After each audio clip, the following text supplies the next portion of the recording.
Welcome to this week's episode of Insights. This is the 100th edition of the show, so we're going to have an episode that is different than the others. I'm going to say a few words, and then we're going to move on to answer audience questions that we've been accumulating for the last couple of weeks. I'm going to begin the show by saying a few words about press freedom in Armenia. Recently, there was a ranking that came out from Reporters Without Borders. The ranking had Armenia in 51st place in the world out of 180 countries, up from 63rd place in the latest update of Press Freedom Index that's published by the Reporters Without Borders. We are tops when it comes to press freedom in this region, far outpacing all of our neighbors, including democratic Georgia, who came in at 89th place. The two bastions of state fascism to the east or west of us came in at a respective 149th and 154th in comparison. Frankly, all of this is nice. It's actually very good for spinning our story to the world as far as this is a country that is a bastion of freedom in a sea of tyranny. However, frankly, I don't care about these rankings because for us to have these freedoms, for us to have a free country, we want it because it is important for us, not because we're doing this to please anybody else or to meet anyone else's standards. Now we're going to move on to questions. Over the last few weeks on our social media sites, we've been encouraging people who watch our show to send in any questions that they might have, positive, negative, whatever they might be. So we're going to move on to the questions at this point, and this is question number 1. RN Deir writes, if you were to give a percentage score for the blame each Armenian leadership holds for the current state of the army, border security measures, strength of relationships with foreign countries, how would you distribute them? Well, this is actually a very good question. In some ways, it's the ultimate question. Everyone is to blame, old regime, new regime. Frankly, the percentages are really hard to come by. Ultimately, the potential of any country is its economic strength, and when you strangle the country with an oligarchic system that doesn't allow natural economic growth or for you to become prosperous, you're obviously weakening the country. So in that sense, the old regime is responsible, and they're also responsible in essentially letting the army rot into a den of corruption and incompetence that it was prior to 2020, and it's only slightly starting to change right now. Ultimately, as far as the basis of where we're at, the fundamentals of the weakness were actually laid in the old regime, especially in setting up an economic system that didn't give us the resources to be able to defend the country. However, when you move on to the new regime post-revolution, they also made dramatic mistakes. I think the fundamental one is they didn't understand how isolated the country was politically. In clear terms, they didn't understand how weak we were militarily compared to our enemies, and they actually said and did provocative things that they should have never done. So they are ultimately responsible. And post-war, I think they were, along frankly with everyone else, mistakenly took the Russian guarantees of security as something that was real when we shouldn't have counted on them, and they have started the process of military reform, which actually is moving forward, essentially in a big way post-September 22, when it should have started post-November of 2020. Hrad Sofyan writes, CIVILNET has been a cornerstone to Pashinyan's propaganda from day one, whose agenda was very clear and obvious. Why are you still a softie on Pashinyan? Well, we have been quite critical of this government, and we were obviously supportive of the revolution when it happened, along with 80–90% of the entirety of the Armenian nation. I think what you're really looking at is, and I know the basis of this question because I've seen it many different times, it's what I call the kindergarten view of the news, in which there are heroes, there's villains and superheroes, everything is black and white, and there are no gray areas. That's not how the world works. We are quite critical of this government when we need to be, and when they do something right, we praise them. There's different voices in CIVILNET that have different attitudes.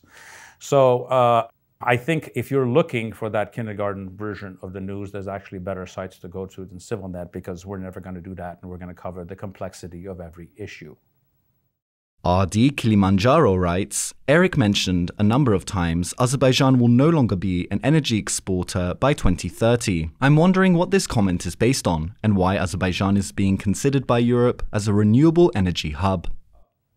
These presumptions, all the statistical surveys done by different, whether it's economic organizations or people that watch oil production, natural gas production around the world, is that by 2030, Azerbaijan no longer is an exporter of oil. They will produce oil for domestic consumption, but they'll essentially be leaving the world of oil exporters because the resources would have run out by then. Their natural gas resources are quite limited and actually quite expensive. What we saw last year from von der Leyen visiting Baku had a lot more to do with European politics, of her trying to prove to the world that they're actually coming up with alternatives to Russian gas that aren't there.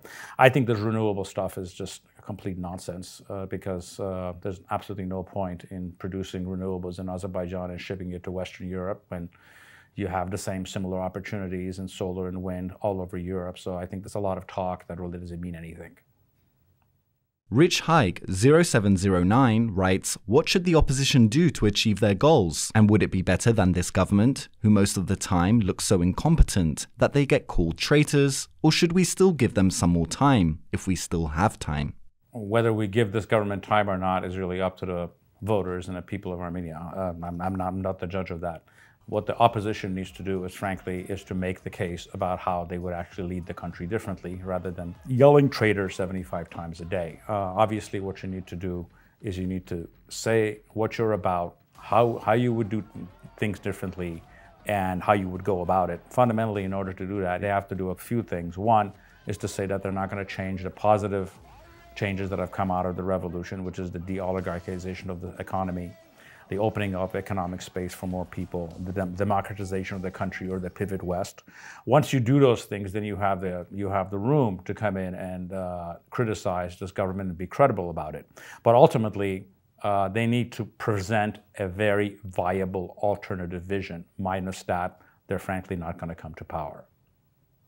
Garen Mega writes, have you or CIVILNET ever got direction from any of your funders as to what topics to or not to cover? This is a simple one. No, and all the times that I've been here, I've never had such a case. I've never had such a request. So the answer is no. Global Armenian Movement writes, why are no sanctions being imposed against dictatorial Azerbaijan? Sanctions have absolutely nothing to do with the behavior of the country. Sanctions which are almost always put on different countries by the West, whether it's the United States, EU, or the West collectively. They're always placed against countries that violate Western interests or challenge Western interests or Western dominance. So that's Russia, Iran, North Korea, Syria, or however other countries that you can come up with. If you are part and partial, or you're actually willing to play ball with the West, they're never going to sanction you. Because sanctions, and the basis of it, they always use human rights issues, is these are essentially words used to punish countries. This is not something that anybody who is making policy decisions in the West actually believes in. So if you don't violate the interests of the West, you're not going to see any sanctions. Mifras 493140064 writes, why are you a Russian shill? Go eat your borscht in Moscow, you traitor. Well, first of all, it's because there's better borscht in Yerevan than there is in Moscow. And if you think I'm a Russian shill, you really haven't been paying attention. A Diasporan writes, how much did you sell your soul for? Well, given the fact that I don't get paid for my work at CIVILNET, apparently for nothing. So... Nurlan Mustafayev writes, when are you going to stop calling for violence against Azerbaijan? I have never called for violence against Azerbaijan. I've always called for two things: for Armenia to defend itself against the aggression of your leader and defend its borders. The second thing is called for the people of Artsakh to be able to defend themselves, not to be ethnically cleansed out of their ancestral homeland by the regime that runs your country. By the way, I have a question for you, Nurlan. What is the program in Azerbaijan that an Armenian can call in or send a question to and have it be answered? Bedik A writes, do you think a technocratic temporary government would be better suited to construct a garrison state? Well, we obviously need to create a garrison state. I'm always very wary whenever the word technocratic government is used, what it actually means is an undemocratic one, because there's assumption that people are stupid, they can't make the right decisions, and you need a small group of elite to come in and to run the country in the right direction, which in certain cases I'm assuming is true. However, I think the creation of the garrison state in Armenia is actually quite generic and is coming from bottom up, which is the way it should be. Armenian society is very small d democratic, and we're seeing this activities as far as the militarization of society that's happening on all levels. So no, I don't think we need a technocratic government, but however, we need a united front across private sector, non-sector, non-profit sector to create this garrison state that we all are looking to create. Zohrab Najarian writes, "Thanks for all you do, Eric. Love your insights. Is it true that Russia is hindering the transport of Indian weapons to Armenia through Iran?" Yes, that's absolutely true. It's never talked about in official circles, but it's commonly known. The current Russian government is putting tremendous pressure on Iran not to allow the transfer of Indian weapons via Iran into Armenia. There's two things here. Obviously, it's the fact itself that they're doing it, but second, it's the secondary fact, which highlights the level of the alliance between Baku and Moscow, in which Moscow deliberately wants Armenia to be weak against its Azeri ally. I think there's no more sure sign of that alliance that is lined up against Armenia, the fact that Baku and Moscow are actually the same, than the fact that they're actually preventing this country to be able to defend itself against the Ilhan's regime and aggressions. Sevan Peter Balji writes, "Do you think that in the case of a Republican victory in the next US presidential elections, would the US administration try to end the war in Ukraine and restore US-Russia ties? Could that lead to Russia-US cooperation in Artsakh?" Likely not. I think this question somewhat misunderstands the nature of power in the United States. The war party in the United States, which is dominant, comes from both parties, even though there's an anti-war party in both American political parties. The war party wins every argument, and I do not see that coming into fruition. I think that no matter who wins, even if Trump comes back, I don't see the war against Russia ending anytime soon. But is it a possibility that there's cooperation with Russia in the South Caucasus? I think there's a slight possibility of that. If you're really going to have a solution, it's very hard to imagine that somehow doesn't involve Russia, given the fact that they're actually on the ground in Artsakh itself. Susan Jerian writes, "Who do you admire and respect the most, and why?" Well, in normal times, I would give a very specific question of historical figures here or there, but frankly, given this historical moment, you drive around this country and in every little village you'll see a flag, and it's usually at a cemetery of someone who gave their lives defending this country. So who my heroes are the people who are lying in, there's many different cemeteries in Armenia, many of them young, and their families that have made the ultimate sacrifice. To have any other heroes at this point in this juncture in history is to have false gods. Christine Toleris writes, "Why as a nation are we not united against the enemy, even though we are facing existential threats?" Because political unity or national unity on some levels is a myth that frankly doesn't exist in totality in anywhere.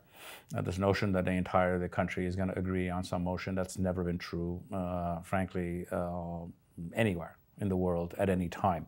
However, I would challenge that question. There's actually quite a lot of unity in this country, inside of it, and there's quite a consensus in understanding what it is that we need to create, the fact that we need to upgrade the military, we need to strengthen our economy, we need to integrate this country into the West and have a country that has to build a garrison state to be able to defend itself. There's actually, frankly, broad consensus on all levels of society in achieving that. So unity on what matters does exist, but the kind of unanimity that people are looking for is frankly fantastical and isn't going to happen.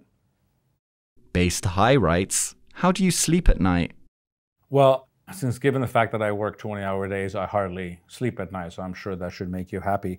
But I know where this question is coming from, and I'll be reluctant to ask anybody else this question because to ask this question, you need to know what this person does and doesn't do in their off hours, and you're essentially assuming way too much about a person unless you're talking about a universally known person like the Prime Minister. Asking a question like this is really not becoming of someone who is serious.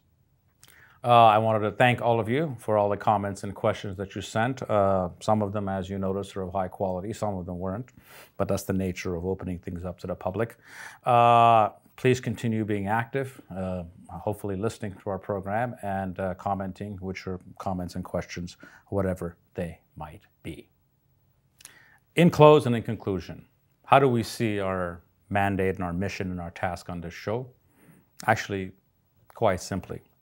The first, most importantly, is to give tyrants everywhere our collective middle finger. Secondly, is to comfort the afflicted. And most importantly, to afflict the comfortable. Thank you for putting up with me.